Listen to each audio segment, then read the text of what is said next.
नमस्कार। आज हम एक बहुत ही पुरानी और सच कहूं तो बहुत दिलचस्प कहानी में उतरने वाले हैं। दिव्य स्तंभ और सत्य की परीक्षा। अब जरा सोचिए, क्या हो जब बनाने वाला और बचाने वाला दोनों ही इस बात पर अड़ जाएं कि भाई दोनों में से श्रेष्ठ कौन है। ये पूरी कहानी इसी एक सवाल से शुरू होती है। तो एक तरफ हैं भगवान ब्रह्मा, सृष्टि के रचयिता, और दूसरी तरफ हैं भगवान विष्णु, सृष्टि के पालनहार। और इन दोनों के बीच ही एक बहस छिड़ गई कि आखिर महान कौन है। और देखिए, ये कोई छोटी मोटी बहस नहीं थी।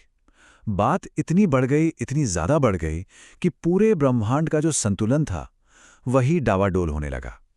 और ठीक इसी संकट के बीच में कुछ ऐसा हुआ जिसकी किसी ने कल्पना भी नहीं की थी। जब दोनों का विवाद अपनी चरम पर था, अचानक सब कुछ थम गया। एक असाधारण घटना ने सब कुछ रोक दिया।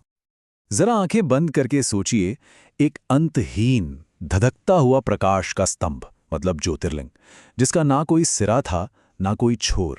वो इतना विशाल था कि ब्रह्मांड की सीमाएं भी उसके सामने छोटी पड़ जाएं। और बस इस एक स्तंभ ने दोनों देवताओं के सामने एक बहुत बड़ा सवाल खड़ा कर दिया। और इसी रहस्यमय स्तंभ ने उनके विवाद को सुलझाने का एक रास्ता भी दिखाया। एक चुनौती, एक ऐसी परीक्षा जो हमेशा हमेशा के लिए ये तय कर देती कि दोनों में से कौन श्रेष्ठ है। तो चुनौती स्वीकार कर ली गई। दोनों देवताओं ने बिल्कुल अलग अलग रूप लिए और निकल पड़े बिल्कुल विपरीत दिशाओं में। एक तरफ भगवान ब्रह्मा ने लिया एक हंस का रूप और उड़ चले ऊपर की ओर उस स्तंभ का शिखर खोजने। वहीं दूसरी तरफ भगवान विष्णु ने वराह का रूप धरा और नीचे की ओर जमीन खोदनी शुरू कर दी, उस स्तंभ का आधार ढूंढने के लिए। और ये सफर कोई एक दो दिन का नहीं था। हम बात कर रहे हैं हजारों सालों की। जी हां, हजारों साल तक वो दोनों बस ढूंढते रहे। इससे आप अंदाजा लगा सकते हैं कि वो स्तंभ कितना कितना अनंत रहा होगा। हजारों साल बीत गए। अब वो वक्त आया जब दोनों देवता वापस लौटे, और यहीं से कहानी ने अपना सबसे बड़ा मोड़ लिया। अब सच का सामना झूठ से होने वाला था। तो सबसे पहले लौटे भगवान विष्णु। पूरी तरह थके हुए थे, लेकिन उनके चेहरे पर एक सच्चाई थी। उन्होंने आकर बिना किसी हिचक के अपनी हार मान ली। साफ साफ कहा, मैं इसका अंत नहीं खोज सका। लेकिन भगवान ब्रह्मा की कहानी कुछ और ही थी। उन्होंने आते ही दावा ठोक दिया, मैं तो शिखर पर पहुंच गया था। और अपने इस झूठ को सच साबित करने के लिए उन्होंने केतकी के फूल को अपना गवाह बना लिया। पर कहते हैं ना, सच ज्यादा देर छिपता नहीं है।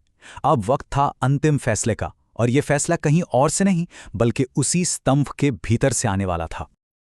और ठीक उसी पल वो विशाल स्तंभ बीच से फट गया और उसके अंदर से प्रकट हुए स्वयं भगवान शिव। जी हां, वो स्तंभ कोई और नहीं बल्कि शिव का ही स्वरूप था। और ब्रह्मा के इस झूठ को देखकर वो क्रोध से भरे हुए थे। और फिर उन्होंने अपना फैसला सुनाया। विष्णु को उनकी सच्चाई के लिए वरदान मिला कि उनकी पूजा हमेशा होगी। ब्रह्मा को उनके झूठ के लिए श्राप मिला कि मंदिरों में उनकी पूजा कभी नहीं की जाएगी। और वो केतकी का फूल, झूठ में साथ देने की सजा ये मिली कि उसे शिव पर चढ़ाए जाने वाले सभी पवित्र पुष्पों से हमेशा के लिए बाहर कर दिया गया। तो इस पूरी कहानी का मतलब क्या है? इसका सार क्या है? देखिए, ये कहानी सिर्फ देवताओं की नहीं है। ये एक बहुत ही गहरी इंसानी भावना के बारे में हमें कुछ सिखाती है। ये कहानी है अहंकार की, मतलब वो मैं वाला भाव जो हमें सच देखने ही नहीं देता, जो परमात्मा तक पहुंचने के रास्ते में सबसे बड़ी दीवार बन जाता है। ब्रह्मा का यही अहंकार उनके पतन की वजह बना। तो सबसे बड़ी सीख क्या मिलती है हमें?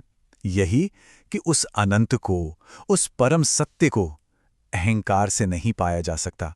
उसे पाने का रास्ता सिर्फ और सिर्फ विनम्रता और सच्चाई से होकर गुजरता है, जैसा विष्णु ने करके दिखाया।